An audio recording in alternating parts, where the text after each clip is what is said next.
Hello, here we are at video 3 for topic 10. Today we're going to be discussing profit and how firms can maximize profit. So we're going to use the numbers from the example in the previous video. So if you haven't watched that, go back and watch the previous video. We've got our bakery here, and they can hire any number of workers from 0 to 5, and they're producing cakes, right? So same production function that we had last time. Last time we learned how to calculate total cost and marginal cost, which I've copied to this sheet. Okay, so we have all of our numbers here. And then we want to extend this example to think about profit. So profit is equal to total revenue minus total cost. Remember, total revenue is all of the money that you bring in, okay? Total revenue is price times quantity. And then we've just learned how to calculate total cost. So if we take all of our revenues minus all of our costs, what we're left with is our profit. We can rearrange this equation for profit to equal P minus average total cost times quantity. Here, price represents revenue per unit. Okay, the revenue for each unit you get is equal to the price that you sell it for. And average total cost, of course, is cost per unit. And so if we take our revenue per unit minus our cost per unit, then we are left with profit per unit, and then we multiply by the number of units we sell to get total profit. These two equations are the same equation, just written differently, and each will be useful in different situations. So now we know how to calculate profit. Let's talk about how firms maximize their profits. The goal of any firm is to make money, and the way we say that in economics is to say that firms aim to maximize profits. In order to maximize profits, firms will sell a product only as long as the revenue they get from selling it is greater than the cost of producing it. And it seems like that should be the first rule of business. Don't sell anything for less than it costs you to produce, right? If you're selling something for more than the cost of production, you're going to be making money, and you want to do that. So this is our profit maximization rule here. Okay, always sell something for more than it costs to produce. Okay, so we're going to keep on producing as long as that is true. Now, in competition, which we have not defined very carefully yet, but that's what we'll be working with here, what we're assuming is that revenue per unit is just equal to the market price, right? So here we're assuming that price is equal to marginal revenue, and we would like to produce as long as that is higher than our marginal cost. We're going to relax that assumption once we get to topic 12, but for now, just assume that your price is equal to your revenues, and know that that's an assumption that we're making. All right, so now if the bakery, let's return to our example here, we've got our numbers in the table. If the bakery sells cakes for $10 each, how many workers should they hire to maximize their profits? Okay, so I just told you this decision rule here.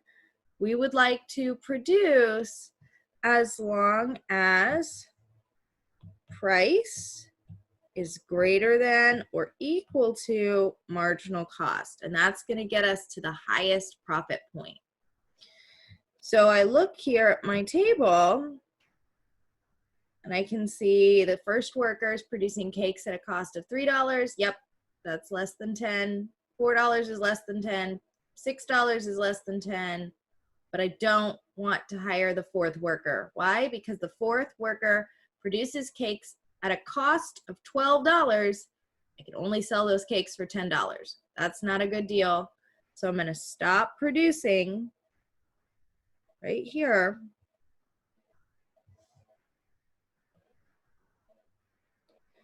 With 3 workers and 45 cakes, because that is the point, the last point, where the price of cakes, $10, is higher than the cost of production.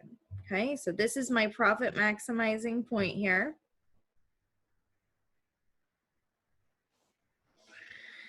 And we found that by using this decision rule to produce as long as price is greater than marginal cost. So the bakery will hire 3 workers and produce 45 cakes.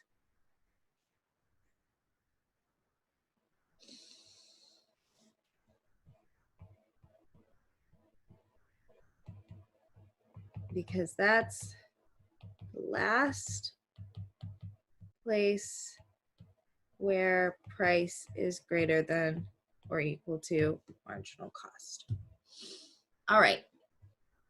So if they hire 3 workers and produce 45 cakes, how much profit will they earn? We're going to go ahead and calculate this for, just going to erase this box here. I have a little bit of room. Okay. We're going to go ahead and calculate this assuming that the price of cakes is equal to 10. Okay. But the reason why this decision rule is so important, it helps us characterize firm behavior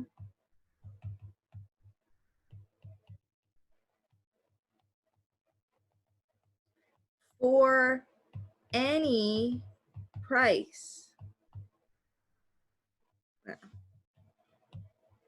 For any price. Okay.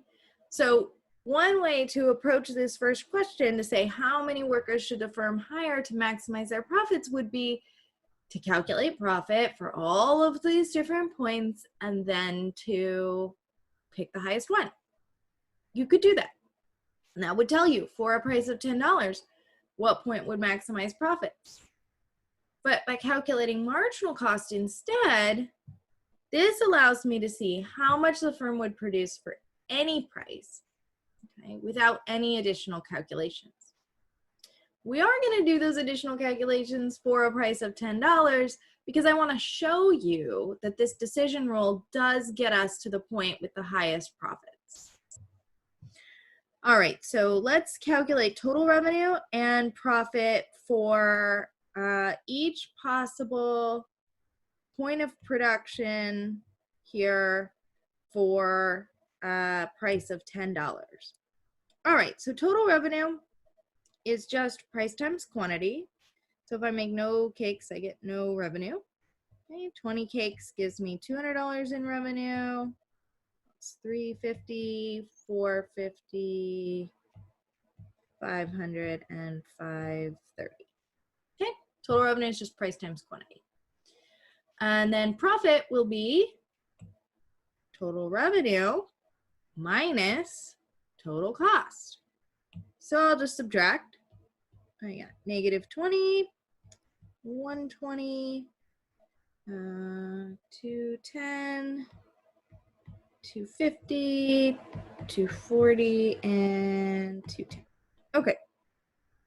So now you can see, yes, if the price is $10, this is the point of production that gives us the highest level of profits. Right? 250 is the highest of all of these profits. Okay? So normally in a problem, I would not have you calculate profit for all of these points. I'm doing that here to show you that this amazing decision rule, this works, okay? And we're gonna use this to help us solve all of our problems. I will though, if you look here in part B, I will ask you to calculate profit, but usually only at a single point. So that's just one calculation. So we've already done this. We know the answer is $250, but let's just go ahead and write that out as if you were doing a homework problem or an exam problem. So profit is total revenue minus total cost. My total revenue is price times quantity.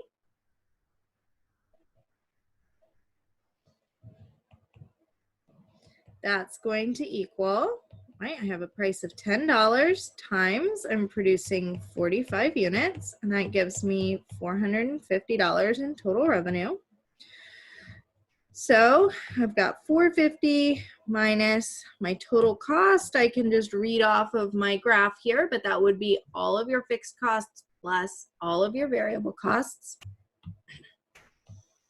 That's $200, and that's how I get a profit of $250. Right? Great.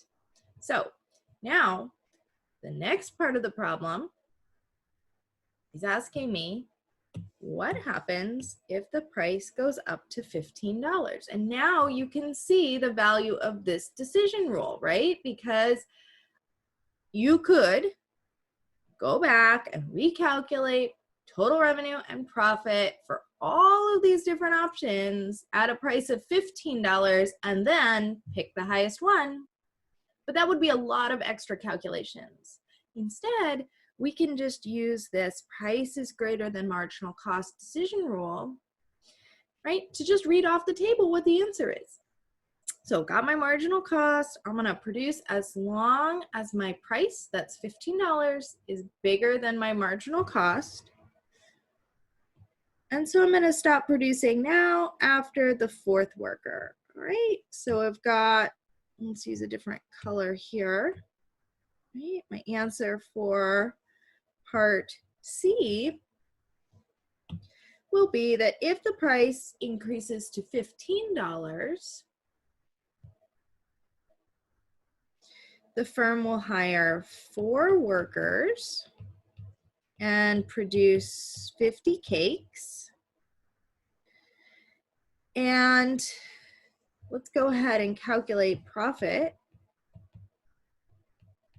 In this case, profit would be 15 times 50, price times quantity, minus my total cost is $260.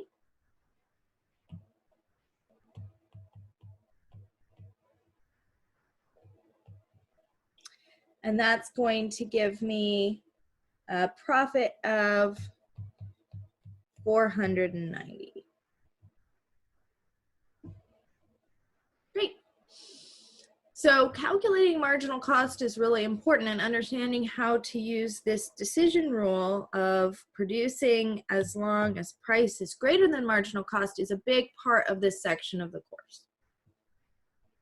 All right, we have one more question here to answer, which is, what happens if the rent increases but the price stays at $10? Okay, so price of $10 means that my profit maximizing point is going to be 3 workers and 45 cakes. But what happens if my rent goes up? Well, that's bad, right? I'm gonna be paying more money, my total cost will increase, and I will earn less profit, right? Because my costs went up. But does that affect my decision of how many workers to hire? Let's go back here to re-examine how that might affect our marginal cost calculation. So what has happened here is that my fixed cost has increased, right? This fixed cost is no longer $20, but it's now $50. That's going to increase my total cost, right? Total cost is now going to go up by $50.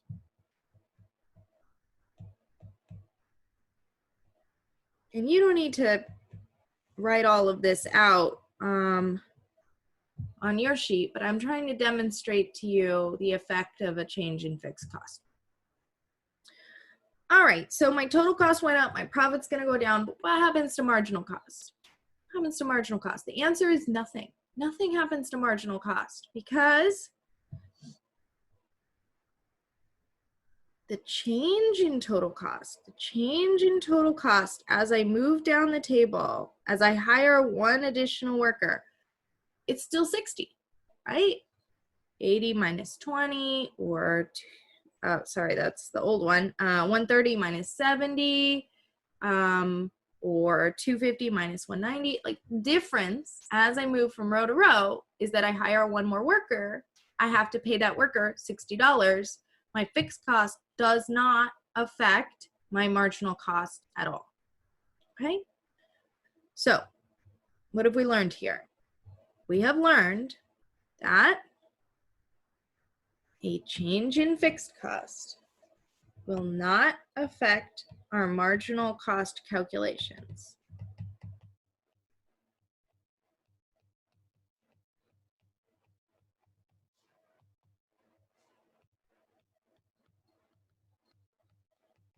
And therefore,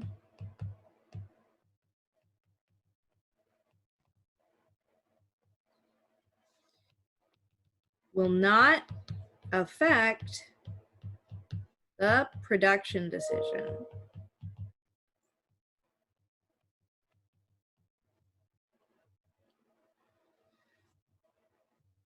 However, it will affect profit. So if the price was $10 and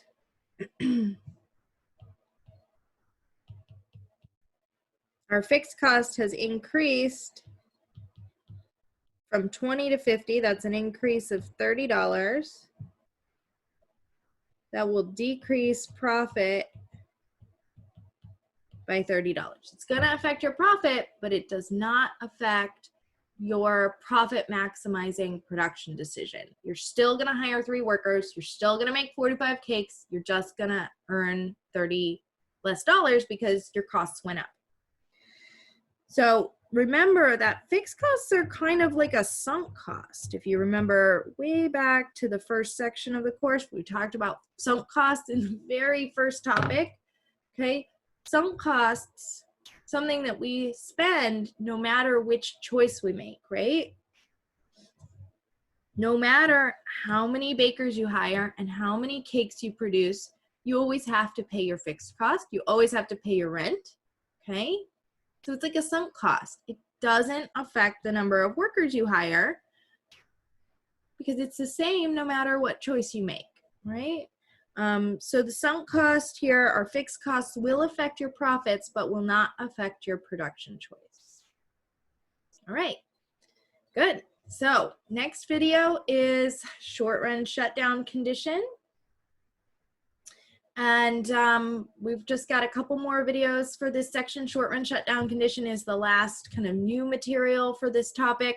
Then we'll do a practice problem at the end.